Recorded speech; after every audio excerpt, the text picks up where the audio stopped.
Ji friends, once again welcome back to my YouTube channel. मैं आपको अपने ऐसे यूट्यूब चैनल में खुश आमदीद कहता हूँ।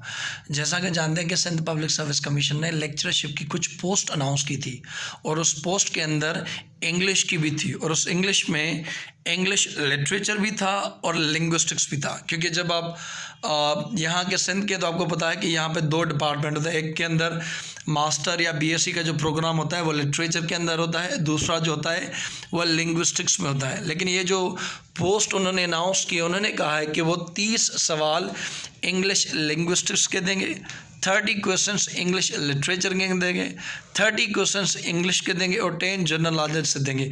ये उन्होंने कंपोजिशन बनाई है। ये मेरा पहला वीडियो है एमसीक्यू लेके अपने इस चैनल पे।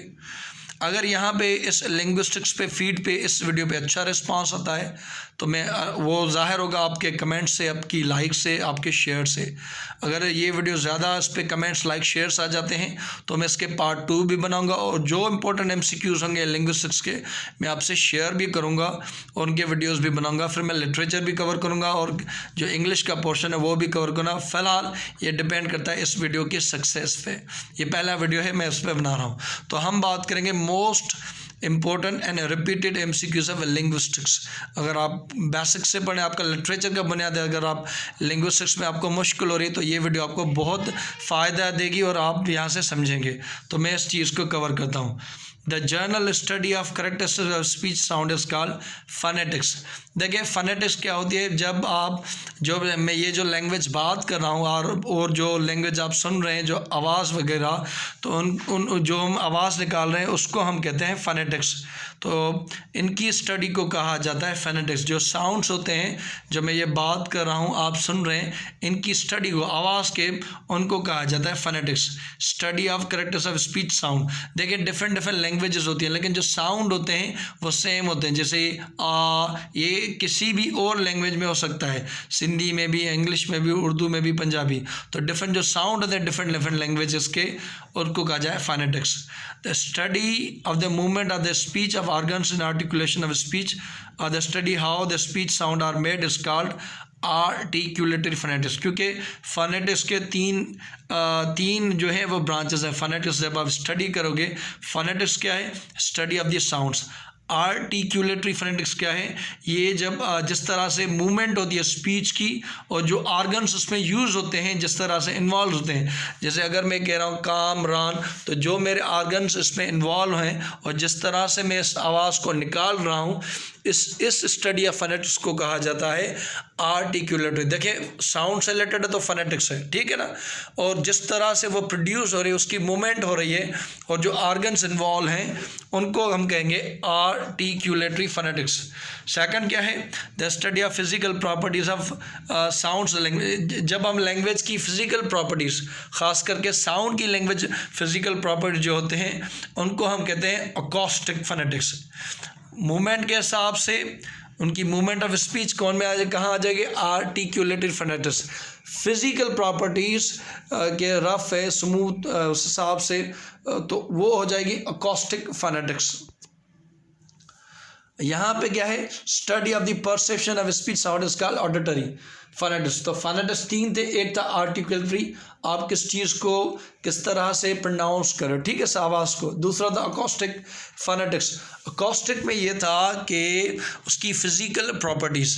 और ऑडिटरी फोनेटिक्स में ये होता है कि कोई आवाज़ आपके कान कैसे उसे सुन रहे हैं, उसे परसीव करें। तो जो साउंड मैं परसीव कर रहा हूँ या इस लेक्चर के थ्रू जो साउंड आपके ईयर परसीव करें, इसे कहा जाता है ऑडिटरी। ऑडिट भी वैसे ही मीनिंग होते है हियर करना, जैसे आइडियोनिक वगैरह कहा जाता है। तो ऑडिट वर्ड की मीनिंग है हियर करना। Study of sounds involving speakers identification and analysis of recorded utterance is called forensic phonetics. ये एक नया कॉन्सेप्ट है। देखें बाज़ का लेबॉर्ट्रीज में वगैरह हम क्या करते हैं कि आवाज़ की रिकॉर्डिंग वगैरह करते हैं, फिर उस आवाज़ को आइडेंटिफाई करने के लिए ये किस बंदे का आवाज़ है और उस आवाज़ को पहचानने के लिए जो हम स्टडी करें। देखिए ये एमसीक्यू ऐसे ही आएंगे और ज़्यादातर वो आपको मुश्किल में ना लगे। बेसिक्स पता होना चाहिए। अगर आपको ये सारी चीज़ें कवर हैं तो ये हो जाएगा। अगर आपने बेसिक्स वगैरह कवर नहीं की तो ये यहाँ से कवर हो जाएगी, लेकिन यहीं से MCQ ऐसे ही आएंगे। तो क्या है, स्पीकर्स, अगर कोई बंदा कोई टेप रिकॉर्डर भेज देता है तो हम उसके आइडेंटिफाई करना चाहते हैं, या कोई कॉल रिकॉर्ड वगैरह होती है तो उसको अगर हम स्टडी करें तो उसकी आइडेंटिफिकेशन को, ये किस बंदे का आवाज़ है, तो उसे कहेंगे फॉरेंसिक फोनेटिक्स। देखें, घर में अगर कमरे में अगर कोई आवाज़ निकाल रहा हो और भले ही आप उसकी शक्ल ना देखो, अगर कोई भी आवाज़ निकालेगा, आपका भाई, आपका बाप, आपकी अम्मी वगैरह, तो अगर आप उनका आवाज़ जानते हो तो आप पहचान लोगे। तो एक तरह से आपने की फॉरेंसिक फोनेटिक, ये फॉरेंसिक लैब में होती है, इस वजह से उन्होंने कहा है कि ये फॉरेंसिक फोनेटिक्स है। When vocal cords are spread apart and air from the lungs passes between them unpadded without any stoppage, this called अनवाइज्ड या वॉइसलेस। देखें, अगर एयर, देखिए ये कह रहा है कि वोकल कार्ड्स यहाँ पे होते हैं आपके नेक में, जो कि आपको बोलने में मदद करते हैं। अगर वो कह रहा है कि खुल जाते हैं और वहाँ से एयर पास होती है, लंग से एयर पास होती है, उनमें कोई रुकावट नहीं आती, तो इनको हम कहते हैं अनवाइज्ड या वॉइसलेस। ठीक है ना, वॉइस मीन्स आवाज़ देना, अनवाइज्ड। तो वोकल कार्ड्स अगर उनको नहीं रोकते हैं, हवा डायरेक्ट लंग से आ जाती है, तो ऐसे आवाज़ को कहा जाता है वॉइस्ड, अनवाइज्ड या वॉइसलेस। तो बोथ इसका सही ऑप्शन होगा। When there is some vibration in vocal cord while producing sound, the sound will be voiced। देखें, अगर वोकल कार्ड हवा को नहीं रोक रहा, जाने दे रहा है, तो वो वॉइसलेस है या अनवॉइस्ड है। लेकिन अगर आपके वोकल कार्ड्स जो कि नेक में होते हैं, साउंड प्रोड्यूस करने में मदद करते हैं, वो आपकी मदद वगैरह करते हैं, तो उनको हम कहेंगे वॉइस्ड। ठीक है ना। There are total 44 sounds in English language. ये आप कंफर्म भी कर लीजिएगा, मैंने भी देखा था तो डिफरेंट आ रहे थे, लेकिन 44 मोस्ट कॉमन था। तो इंग्लिश जो लैंग्वेज है उसके अंदर जो आवाज़ हैं, टोटल साउंड्स हैं, वो जो है 44 है। अब यहाँ पे आवाज़ जो है दो किस्म के होते हैं, एक होते हैं वॉवल, दूसरे होते हैं कॉन्सोनेंट। तो वावल जो है वो 20 है, कॉन्सोनेंट जो है 24 है। टोटल मिलाएंगे तो हो जाएंगे 44, जो मैंने आपको लास्ट MCQ में बता दिया। तो number of vowel and consonant जो है वो 20 और 24 है। Sounds in English language are classified as, तो कह रहा है the sounds in English language are classified as bilabials, dentals, alveolars, it is according to their place of articulation. देखिए, जब आप साउंड प्रोड्यूस करते हैं, बात करते हैं, तो आपसे MCQ में पूछेगा ये किस किस्म का आवाज़ है। जब मैं साउंड निकाल रहा हूँ तो बाज़ का मेरी जो टंग है कभी मेरे दांतों के ऊपर हो रही है, तभी मेरे एपिग्लॉटिस के ऊपर होती है। तो उस हिसाब से जब हम आवाज़ प्रोड्यूस करते हैं तो उनको बिलाबिल्स भी कहा जाता है, डेंटल्स भी कहा जाता है, एलियोवेलार भी कहा जाता है। तो ये कहा जाता है प्लेस ऑफ आर्टिकुलेशन, कि कहाँ पे हम ज़ोर वगैरह दे रहे हैं, कहाँ से ये आवाज़ जनरेट हो रहा है। तो ये जो है प्लेसेस ऑफ आर्टिकुलेशन है जहाँ से आवाज़ आता है। बिलाबिल्स, डेंटल्स, डेंटल दांत जिसमें ज़ुबान से लगते हैं, एलियोवेलार, ये इनको कहा जाता है। Sounds which are found from using both upper and lower lips, तो उनको कहा जाता है बिलाबिल्स। देखे थे, अगर यहाँ पे मिस प्रोनाउंसिएशन होते हैं तो sorry, I am from literature background, तो आप देख लीजिएगा। तो ये जो साउंड्स जब हम यूज़ करते हैं अपना अपर एंड लोअर लिप, दोनों आवाज़ जब हम लिप से प्रोड्यूस करें उनको बताने के लिए, तो उन्हें कहते हैं bilabials. Sound which found tongue tip behind the upper front teeth, जब आपकी जो अपर फ्रंट टीथ है आपके दांत के पीछे, तो उन्हें कहते हैं डेंटल्स। इंटर डेंटल्स भी है, डेंटल्स भी है। तो अब यहाँ आप डेंटल, वैसे ही डेंटिस्ट दांतों को कहा जाता है। ठीक है ना। TDS ये जो है फ्रंट, उसमें are called alveolus because they are pronounced with the front part of the tongue on the alveolar ridge। तो ये जो T, D, S, N, A, D, Z, इन्हें हम एल्वियोलार कहते हैं। एल्वियोलार क्यों? क्योंकि ये जो प्रोनाउंस होते हैं अपर फ्रंट टंग से प्रोड्यूस होते हैं। K and J से कहते हैं वेलार्स। ठीक है ना। ये आपको एल्वियोलार्स, ये कौन से एल्वियोलार? TDSNDZ। ये आपसे पूछे तो क्या है? एल्वियोलार। क्यों? क्योंकि ये जो अपर फ्रंट टीथ है और जो एल्वियोलार रिज है, वहाँ से इनका कनेक्शन होता है, यहाँ से प्रोड्यूस होते हैं। K and J जो हैं उन्हें कहते हैं वेलार्स। आपसे ये पूछें K और J कौन सी साउंड की कैटेगरी है, तो ऑप्शन मैंने आपको बस राइट ही दे दिया ताकि कोई कन्फ्यूजन ना हो, तो है वेलार्स। there are sound that is produced without the active use of the tongue and other parts of the mouth, what is called glottal। देखें साउंड जो कि प्रोड्यूस होते हैं without active use of tongue, जिसमें टंग की भी इन्वॉल्वमेंट ना हो और किसी और हिस्से के भी इन्वॉल्वमेंट ना हो माउथ के, तो उसे हम कहते हैं ग्लोटल। ग्लोटल वो है जिसमें ज़बान और दीगर जो माउथ के हिस्से कम ना यूज़ हों, तो उन साउंड्स को कहा जाता है glottal sound. IPA stand for international phonetic association. भाज का सिंपल MCQ भी डाल देते हैं तो आपसे पूछेंगे IPA stand for international phonetic association. Consonant sound resulting from blocking effect of air stream is called इन्हें क्या कहते हैं स्टॉप्स प्लोसिव्स। देखिए कॉन्सोनेंट साउंड जो कि पैदा होते हैं क्योंकि एयर वॉवल में क्या होता है कि एयर उसमें नहीं रुकती, कॉन्सोनेंट में एयर स्टॉप करती है, उससे रोका जाता है हमारे माउथ में हमारे ऑर्गन्स। वो कॉन्सोनेंट साउंड्स जो होते हैं जिसमें एयर रुकती है तो उनको प्लासिव्स कहा जाता है या स्टॉप्स कहा जाता है। तो कॉन्सोनेंट कहाँ से प्रोड्यूस होते हैं, जब हमारे मुंह में माउथ में कुछ उसमें रुकावटें वगैरह आ जाती हैं, उनको हम कहते हैं प्लोसिव्स या stops. Consonant having air pushed through narrow opening are called fricative।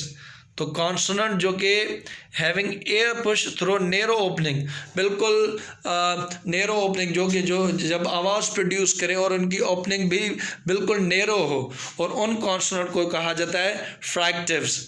मैं अगेन आपसे रिपीट कर लेता हूँ कि बाज़ का हमारे मुंह में ऐसे भी ऑर्गन्स होंगे कि जहाँ से बिल्कुल पतला आवाज़ है, नैरो उसकी ओपनिंग हो, तो उनको कहा जाता है फ्रैक्टिव्स। तो ये आपको पता है नैरो जिसकी हो कॉन्सोनेंट की उन्हें कहा जाता है। The consonant sounds are mostly articulated with obstruction in the vocal cord. जो मैंने कहा कि कॉन्सोनेंट साउंड में क्या होता है कि आपके जो एयर होती है वो रुक जाती है, तो उसकी ऑब्स्ट्रक्शन की वजह से कॉन्सोनेंट साउंड जो होते हैं कॉन्सोनेंट में एयर स्टॉप होती है। ठीक, the sounds which are pronounced without any obstruction in air passage, क्या करें sound which are pronounced without any obstruction in air passage and produce with the free flow of the air is called vowel. Again consonant में air रुकेगी, vowel वाले sound में air free होगी, चली जाएगी। Make a number of monophthongs and diphthong respectively. Monophthong में जिसमें एक वॉवल का साउंड हो, डिप्थोंग जब 2 वॉवल साउंड मिलके बने तो उसे डिप्थोंग कहा जाता है। तो इंग्लिश के अंदर जो मोनोथोंग्स हैं वो 12 हैं और जो डिप्थोंग है वो 8 हैं। तो ये आपसे MCQ में आ सकता है, डिप्थोंग भी पूछ सकते हैं कितने, 8, मोनोथोंग कितने, 12। Study of speech pattern is called phonology. अब फोनोलॉजी क्या है, study of speech pattern. Pattern देखिए मूवमेंट को मैंने कहा था कि हम फोनेटिक्स में लाते हैं। फोनोलॉजी क्या है, फोनोलॉजी स्पीच पैटर्न्स को देखते हैं कि किस लैंग्वेज के कौन से पैटर्न हैं, तो उन पैटर्न्स को जो स्टडी करती है उसे हम कहते हैं phonology. Study of the speech pattern is called phonology. अगर आप स्मॉलेस्ट वर्ड का कोई यूनिट है तो उसे कहते हैं phoneme. Smallest unit of speech is of sound is called phoneme. जैसे हम वर्ड या पेन, ये एक छोटा फोनीम है, ठीक है ना। तो उसकी जो मीनिंग होती है, कोई भी लैंग्वेज का छोटा यूनिट जिसकी स्मॉलेस्ट मीनिंग हो उसे हम कहते हैं phoneme. Phoneme smallest unit of speech of sound जिसे हम बात करते हैं। जैसे पेन एक स्मॉलेस्ट यूनिट है। A sound pronounced with one puff of the air is called sound syllable। देखिए हर अल्फाज में डिफरेंट syllable होते हैं। मैं आपको दिखाता हूँ, जैसे पेन मैंने एक झटके से कह दिया तो उसमें एक syllable है, पर देखिए मैं कह रहा हूँ ब्यूटीफुल, ब्यूटीफुल, ब्यूटीफुल, 3 syllable है। ये अगर आप प्रोस्टडी वगैरह लिटरेचर में पढ़ते हो तो ये syllable बहुत मायने रखते हैं। बहरहाल तो इसको कहा जाता है syllable। syllable क्या है, जब आप एक दफ़े से एक झटके में वो कह दो, एक झटके को कहते हैं या रुक रुक के जो कहते हैं वो syllable होते हैं। जैसे कामरान, इसमें 2 आ गए, अली इसमें 1 है, आमिर आमिर आमिर इसमें 2 है, ठीक है ना, ये syllable है। तो omission और deletion of some sound from a word is known as elision। जी हाँ, अगर कोई वर्ड क्या करें, अगर आप कोई साउंड एक अल्फाज से निकाल लेते हैं तो उसको हम कहते हैं elision। हाँ, omission और deletion sound from word is known as elision। तो बाज़ का आपने देखा जगह ब्रिज, उसके अंदर डी का साउंड नहीं होता ना, तो उससे हम कहते हैं elision। When the name of company becomes the name of its product is called coinage। ठीक है ना, आपको ये पता होना चाहिए कि कोई प्रोडक्ट भी हो उसका नेम भी वही हो, तो उससे हम कहेंगे बाज़ का अली बाबा है तो अली बाबा के डिफरेंट प्रोडक्ट्स होते हैं। लेकिन अगर कोई ऐसी कंपनी एप्पल कंपनी भी है, एप्पल के प्रोडक्ट भी हैं, तो इससे कहा जाता है क्वाइनेज। इसे क्या कहा जाता है? क्वाइनेज। या दराज के डिफरेंट चीज़ें सेल करता है, लेकिन जो एप्पल है, सैमसंग है, उसकी कंपनी का नाम भी वही है, उसकी प्रोडक्ट का नाम भी नहीं वही है, तो उसे कहते हैं coinage. When one part of a word is joined with another part of the word, we get a new word. This process is called blending. जैसे मतलब क्रिकेट ग्राउंड, क्रिकेट अलग ग्राउंड अलग, दोनों को हमने मिला दिया, क्रिकेट को हमने ब्लेंडिंग की, तो एक नया अल्फाज बन गया जिसे हम कहते हैं blending. When word of the word is joined with other part of the word, we get a new word. Such type of words, linguistic terminology का पोर्टमेंट्यू। देखिए, अब जैसे मैंने कहा क्रिकेट ग्राउंड, एक नया अल्फाज मिल गया, दो अल्फाज मिला के हमने एक नया अल्फाज बना दिया, तो उन अल्फाज को लिंग्विस्टिक्स की लैंग्वेज में कहा जाता है पोर्टमेंट्यू। ये आपको पता होना चाहिए। मैं अगेन कह रहा हूँ कि ये जो कह रहे हैं इनको कहा रहा है पोर्टमेंट्यू। If a word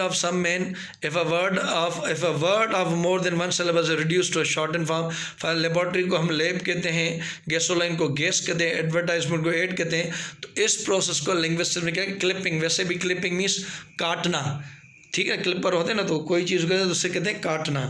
तो क्लिपिंग क्या होता है? जिसमें हम वर्ड को शॉर्ट करते हैं, जैसे एडवर्टाइजमेंट या एड कहते हैं ना, एड आई उसकी। लैब में जाओ, लेबोरेटरी उसका रियल वर्ड है लेकिन लैब कहते हैं। If a long word is reduced to a single syllable and then y या r उसमें ऐड कर दिया जाए, तो उसे हम क्या कहते हैं? जैसे एक एग्जाम्पल है हैंडकरचीफ, हमने उसे कहते हैं हैंकी, ठीक है। ये आज की लैंग्वेज में ऐसे यूज़ करते हैं। ब्रेकफास्ट को ब्रेकी, ये बास का जो रिच कल्चर होते हैं या नया कल्चर इन्वॉल्व होता है या इमर्ज होता है, तो उसमें ये अल्फाज प्रोड्यूस होते हैं, तो इसे कहा जाता है हाइपोकोरिज्म, ठीक है ना। जब आप एक अल्फाज को शॉर्ट कर दो, बड़े अल्फाज को छोटा करना, हाइपोकोरिज्म। A change in the function of the word when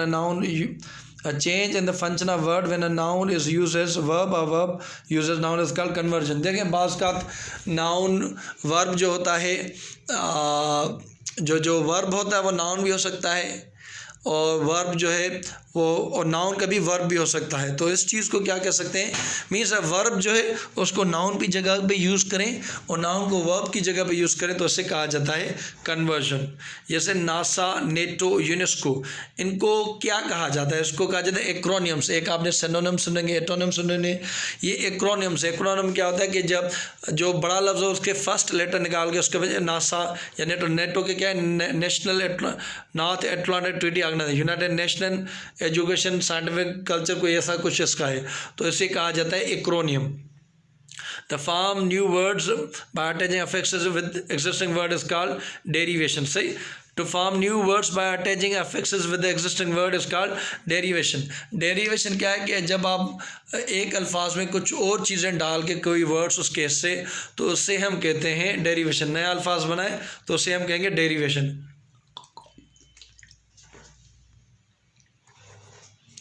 The study of the forms is called morphology। देखिए, फॉर्म्स में क्या? गो, वेंट, गॉन, डिफरेंट फॉर्म्स होंगे ना, जैसे कुक, कुकिंग या कुक्ड, तो इन फॉर्म्स की स्टडी को कहा जाता है मॉर्फोलॉजी। मिनिमल यूनिट जो होता है किसी भी ग्रामेटिकल स्ट्रक्चर का या फंक्शन का, उसे कहते हैं मॉर्फीम। जैसे अगर कुक, उसमें लगा कुकिंग, ये इंग भी है, ये छोटा इसका ग्रामेटिकल इसका फंक्शन है, एक प्रेजेंट टेंस को कंटिन्यूस में कर रहा है, तो छोटे से छोटा यूनिट जिसका कोई फंक्शन हो लैंग्वेज में, उसे कहा जाता है मॉर्फीम। जैसे अगर आप कह लें बुक, एक है ना, उसमें एस लगा था, बुक्स एस, तो ये जो है मॉर्फीम होगा, क्योंकि इसने क्या कर दिया? उसकी meaning they the. A word, a group of word which has one meaning is called a word or a group of word which has one meaning is called lexeme। ठीक है ना, कोई एक अल्फाज हो या अल्फाजों का कोई ग्रुप हो जिसकी मीनिंग एक हो, उसे कहते हैं लेक्सीमी। Morphemes which are independent to give meaning and they can stand by a single words are called free morphemes। जैसे मैंने कहा कि आपने बुक एस लगा दी, ये भी आपने मॉर्फीम वर्ड की, लेकिन हटा देंगे तो अलग हो जाएगा, मीनिंग अलग हो जाएगा, तो इस तरह से बाउंड वगैरह नहीं, वो से फ्री हो जाएगी, तो इसे कहा जाता है फ्री मॉर्फीम्स। बाउंड मॉर्फीम वो होती हैं जो आप उनसे ना निकाल सको। Morphemes which are dependent to other words and giving meaning they cannot stand alone is are called bound morphemes। All the affixes in English are bound morphemes. जो हम इंग वगैरह लगाते हैं ईडी, ये मेरे ख्याल से जो है बाउंड मार्फिम्स है। The word to which affixes are attach is technically known as stem. देखिए जैसे बुक हो गया, उसमें एस लगा दूंगा तो जो बुक है उससे लिंग्विस्टिक्स की लैंग्वेज में कहा जाता है stem. Lexical functional morphemes are two types of free morpheme, जो कि लेक्सिकल और फंक्शनल मार्फिम्स से किस में मैं आपको आगे चल के बताऊंगा। उसमें फ्री लेक्सिकल मार्फिम्स है, फंक्शनल मार्फिम्स है, इन्फ्लेक्शनल मार्फिम्स है और डेरिवेशनल मार्फिम्स है। ये मैं आगे चल के डिस्कस करूँगा। नाउन वर्ब्स एडजेक्टिव जो हैं ये आ जाते हैं लेक्सिकल मार्फिम्स। जैसे नाउन ये अलग अलग तरीके से स्टैंड करते हैं, कामरान, अली वगैरह, तो इनको कहा जाता है, या गो, रेड, एग्जेक्टिव भी देख लें, गुड, ब्यूटीफुल, तो इनको कहा जाता है lexical morpheme. Articles, pronouns, prepositions, article in, the, pronoun he, she, it, या प्रीपोजिशंस इन, इट, ये इनको कहा जाता है functional morphemes. Which type of morpheme is used to indicate grammatical function of word? उन्हें कहा जाए इन्फ्लेक्शनल मार्फिम। जो मैंने एस, ES, ED वगैरह कहा, इनको कहा जाता है inflectional morphemes. There are total 8 inflectional morphemes in English. तो आपको ये भी पता है कि 8 हैं इन्फ्लेक्शनल मार्फिम्स। ये मेरा लास्ट मेरे ख्याल से, हाँ ये है। इसके बाद following 2 languages are considered classical languages linguistics में, एक ग्रीक को और लैटिन को, ये इनको कंसिडर किया जाता है कि ये क्लासिकल लैंग्वेजेस हैं। और English followed Latin language for making rules of grammar. तो आपसे पूछा जैसा किस लैंग्वेज को उन्होंने फॉलो किया, तो ये था लैटिन को फॉलो करके इंग्लिश वाले अपने रूल्स बनाए। देखिए यहाँ पर ये वीडियो ख़त्म हुआ, लेकिन ये एंड नहीं है। अगर आपका प्यार आ गया, सब्सक्रिप्शन आ गई, वीडियोज़ को लाइक शेयर मिलेंगे, तो मैं इस सिंध पब्लिक सर्विस कमीशन को माइंड में रखते हुए और वीडियोज़ बनाऊँगा, जिसमें लिटरेचर, लिंग्विस्टिक्स, जनरल नॉलेज और जो हमारे इंग्लिश है, सारी चीज़ें हम कवर करेंगे। देखने का बहुत शुक्रिया। अगर आपने अभी तक चैनल को सब्सक्राइब नहीं किया तो सब्सक्राइब करें और वीडियो को शेयर करें, बेल आइकन को प्रेस कीजिएगा, वीडियो को जरूर लाइक कीजिएगा। Thank you so much. God bless you all.